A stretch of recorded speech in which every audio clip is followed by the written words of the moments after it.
Halo Pak Malik. Ini udah sore, jadi ya udah saya bilangnya sore ya. Selamat sore Pak Malik. Sekarang saya mau menjelaskan tentang jurnal penelitian yang saya ambil untuk tugas kali ini. Jurnal yang saya ambil adalah jurnal penelitian yang mengenai dampak penyalahgunaan narkotropika, psikotropika, dan zat aditif lainnya, yaitu nafza, terhadap perilaku seks pranikah. Kenapa saya memilih ini? Karena lumayan ngambil 3 bab dari pelajaran. Kayak di sini dia jelasin sistem limbik dan saraf pusat lainnya, yang jelasin serotonin, apalah semuanya ada. Terus juga ngejelasin tentang yang bab yang apa tuh, yang tentang hormon gitu-gitu dapet, sama yang ngejelasinnya tentang nafza ini. Jadi dapet semua kan. Oke. Saya mau jelasin ya. Jadi penelitian ini dilaksanakan oleh satu kelompok mahasiswa, saya lupa ini dari universitas mana, pokoknya dari Makassar.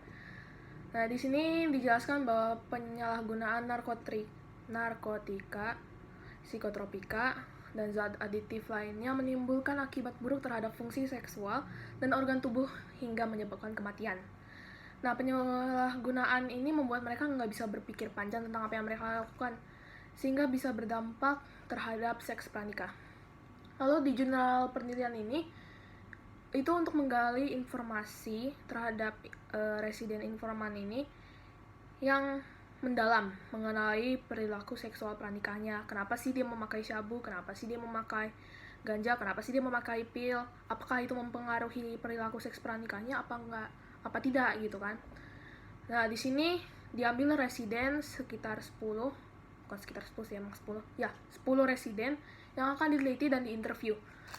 Dan yang diteliti adalah jenis syabu, ganja, dan pil-pilnya itu merupakan Inex, Tramadol, dan Somadril. Jadi gitu semua ya. Nah, kita masuk ke bagian abstraknya. Kok nggak salah ini bagian abstraknya, ya kan abstraknya. Ya, penyalahgunaan nafza di dunia mengalami, enggak deh, itu yang tadi abstrak.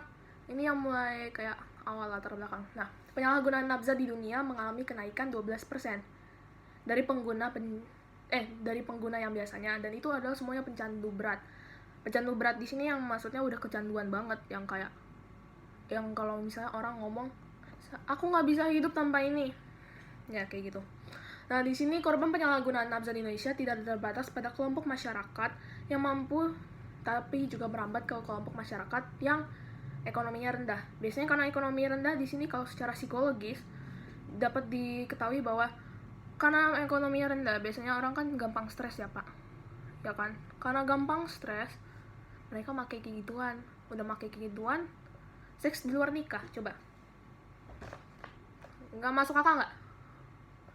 Lalu di sini ada penelitian bahwa penyalahgunaan nafza di Indonesia dari tahun ke tahun juga mengalami kenaikan, di mana di tahun 2015 ada sebanyak 4,2,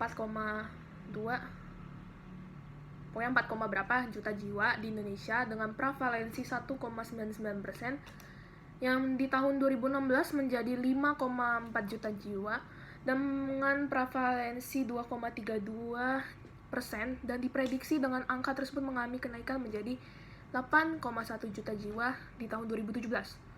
Itu parah kan? Iya parah. Jadi ini semua sebenarnya gara-gara kayak misalnya kita anggap aja ya Pak, ini Pito terus ini KW. Terus kayak Pito tuh udah stres banget hidupnya kan.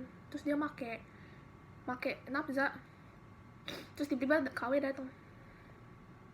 datang nanya, "Lu ngapain, Bro?" Terus si Pito nawarin. Nah, karena temenan, hanya karena berdasarkan temenan, ini 2 orang menjadi memakai namanya nafza. Itu kenapa makin banyak dari tahun ke tahun ya, karena emang gak ada yang basmi, gak ada seminar yang baik untuk ginian. Itu yang saya dapetin. Nah, lalu berdasarkan data Biro Nafza dan HIV AIDS, 90% pengguna dan pengedar yang ketangkep itu dan menjalani rehabilitasi itu mayoritas laki-laki. Biasanya kalau cewek itu gara-gara ngikutin cowoknya, temen cowoknya ditawarin gitu kan. Atau enggak biasanya kadang-kadang, ya tau lah Pak, dunia ini kan emang gak jelas. Nah, biasanya usia produktifnya itu sekitar umur 15 tahun sampai 30 tahun. Walaupun makin kesini makin kelihatan anak umur 12 tahun udah makin nafsa. Kurangnya seminar dan pendidikan di Indonesia menyebabkan itu, umurnya sampai segitu, 15 sampai 30 tahun. Lalu ketergantungan zat merupakan dampak dari penyalahgunaan nafza yang parah. Hal ini sering dianggap sebagai penyakit. Zat kimia yang terdapat pada nafza menyebabkan pengangkatan kelenjar seks, yaitu kelenjar gonad, yaitu testis pada pria dan ovarium pada wanita. Nafza-nafza ini mengganggu syaraf dan kelenjar seksnya, menyebabkan jadi orang tuh gampang terangsang dan mendapat nafsu seksual. Lalu amfetamin yang dibahas di sini dapat meningkatkan reaksi seksual jika digunakan dalam dosis yang rendah.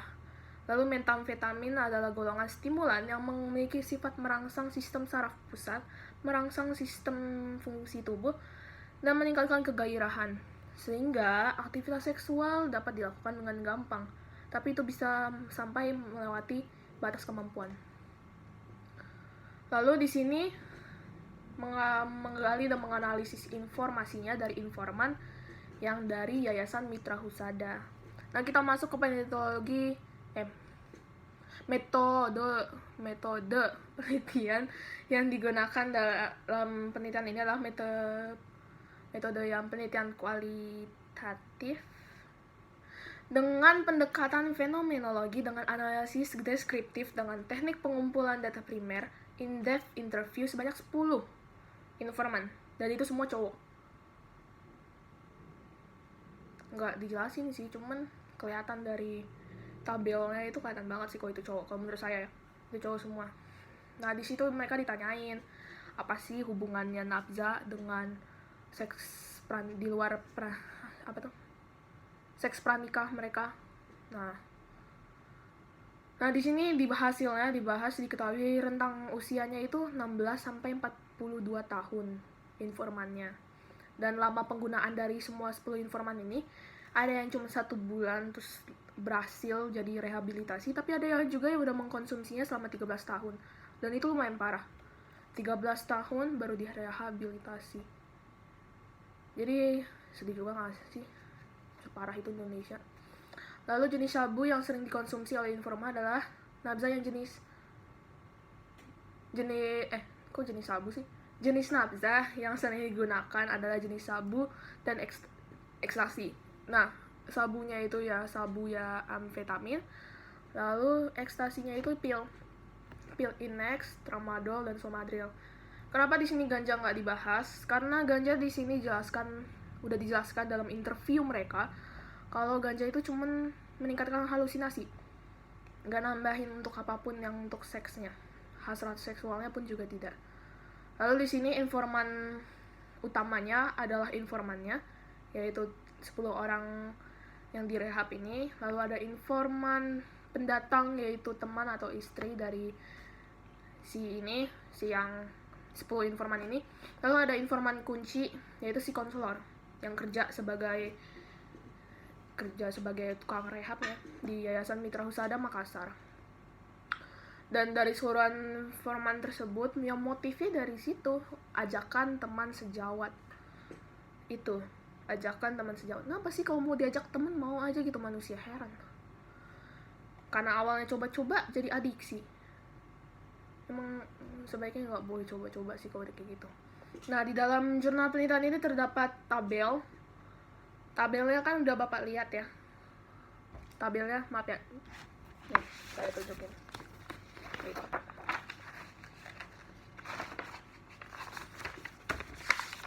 Enggak, saya nggak baca, orang saya hafal. Nih, tabelnya tuh saya bikin. Nah, di sini tabel tuh dijelasin namanya, inisialnya, terus ada umurnya, dia pakai apa aja, terus habis itu dia tuh makainya berapa lama. Di sini kan ada yang 13 tahun ya, mana ya? Nih, 13 tahun. Lalu di sini juga dijelasin dia tuh kerjanya apa. 6 dari 10 informan itu nggak punya pekerjaan. Kelihatan kan? Ekonomi rendah, bikin stres, pakai lah itu. Gitu selalu. Terus habis itu pembahasannya di sini Itu dimulai dari, kan mereka interview ya. Interviewnya di sini dijelasin pakai sabu, sama ganja, sama pil. Nah, di sini dari interviewnya semua ngebahas kalau sabu itu bukan cuman sih. Sabu itu meningkatkan hasrat seksualnya, apalagi dalam serotonin. Serotoninnya itu jadi naik. Pelepasan serotoninnya jadi besar. Ya, terus habis itu apa aja sih yang di itu? Oh, jadi kalau sabu itu meningkatnya pelepasan epinefrin. Ya, di sistem saraf otonom, sistem saraf pusat seperti talamus, sistem limbik, hipokampus, ya cerebellum, korteks cerebri. Ya, itu yang mempengaruhi fungsi pernafasan, pikiran, persepsi, daya penggerak, fungsi kardiovaskular, tidur dan bangun. Gitu. Terus habis itu kalau serotonin kan di talamus, sistem limbik dan korteks cerebral. Nah, cerebellum, medulla spinalis, pokoknya mempengaruhi tidur bangun, perasaan nyaman dan persepsi nyeri dan koordinasi, sama nafsu makan. Makanya itu kalau misalnya kebanyakan konsumsi sabu itu bisa menurunkan nafsu makannya. Terus habis itu, mata saya dari tadi nggak ke kamera ya. Udah. Terus habis itu kalau ganja itu kan mempunyai efek stimulan yang halusinogen. Karena yang halusinogen gitu, dia cuman meningkatkan namanya halusinasi. Jadi dia nggak ningkatin rangsangan, justru membuat testis mengecil. Justru dia menurunkan rasa hasrat seksualnya, diturunin. Serotoninnya juga nggak keluar, dopaminnya juga ditekan. Justru ganja itu menekan dopamin. Dia cuma munculin rasa halusinasi, seneng-seneng ya, jadi orang ngefly kayak gitu. Ngefly, efek ngefly yang kata dari interview ini semuanya efek ngefly. Lalu kalau pil, tramadol, Inex sama Somadril ini itu meningkatkan rasa kepercayaan diri. Gila nggak sih dipakai buat seks? Kepercayaan diri supaya nggak malu pas seksual. Di sini ini di interviewnya kayak gitu semua, Pak. Jadi katanya ini untuk meningkatkan rasa percaya diri, rasa bahagia, rasa nyaman, rasa dimana ketika dia melakukan hubungan seksual dia merasa nyaman. Jadi makanya itu kenapa di sini rata-rata yang di interview memakainya hanya sabu dan campuran pil. Pilnya yang lebih sering dipakai itu cuma Inex sama Tramadol. Dan paling sering rata-rata dari semua yang interview sebutkan di sini itu nyebutnya Tramadol. Semuanya bilangnya Tramadol. Karena itu, jadi sabu itu meningkatkan rangsangan, rasa gairah seksualnya, rasa panas. Lalu Tramadol sebagai pelengkap membuat rasa kepercayaan diri dan rasa tahan lama. Kayak gitu. Ya, jadi kesimpulannya begitu. Di sini kesimpulan resumenya kalau penggunaan sabu dan pil itu sangat membantu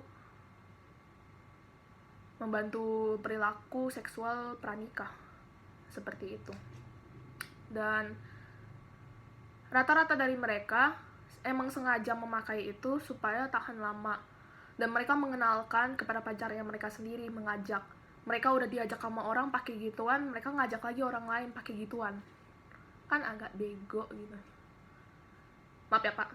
Cuman disinilah orang Indonesia kurang dididik, kurangnya pendidikan tuh kayak gini jadinya. Orang memakai suatu hal yang sebenarnya mereka nggak boleh pakai, tapi cuman karena hanya kesenangan sementara yang mereka cuma rasain dalam beberapa waktu doang, hanya untuk rasa enak dalam perilaku seksual di sini. Dan di sini juga dijelaskan bahwa mereka menyesal memakai itu karena itu menghancurkan hidup mereka dan merusak sistem saraf mereka. Mereka tidurnya jadi susah, insomnia juga dirasakan, dan juga karena mereka memakai itu banyak saraf-saraf dari mereka rusak. Jadi untungnya sekarang udah direhabilitasi sih dari informan tersebut. Gitu deh, itu yang saya dapetin dari keseluruhan makalah ini. Gitu.